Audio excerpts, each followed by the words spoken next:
കൈയും തലയും. കൈയും തലയും തമ്മിൽ വാക്കുതർക്കമായി. കുടയെ ചൊല്ലിയായിരുന്നു തർക്കം. തല പറഞ്ഞു, കുട എനിക്ക് അവകാശപ്പെട്ടതാണ്. കൈ പറഞ്ഞു, കുട പിടിക്കുന്നത് ഞാനാണ്, അതിനാൽ കുട എനിക്ക് അവകാശപ്പെട്ടതാണ്.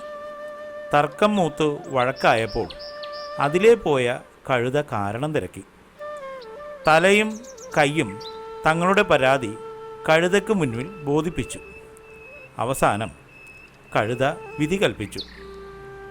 കുട പിടിക്കുന്നത് കൈയായതിനാൽ കുട കൈക്ക് അവകാശപ്പെട്ടതാണ്.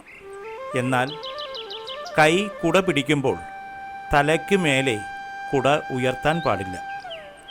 തർക്കത്തിൽ താൻ വിജയിച്ചതോടെ കൈ തനിക്ക് അവകാശപ്പെട്ട കുട മഴയത്തും വെയിലത്തും ചുരുട്ടി കയ്യിൽ പിടിച്ച് നടക്കാൻ തുടങ്ങി.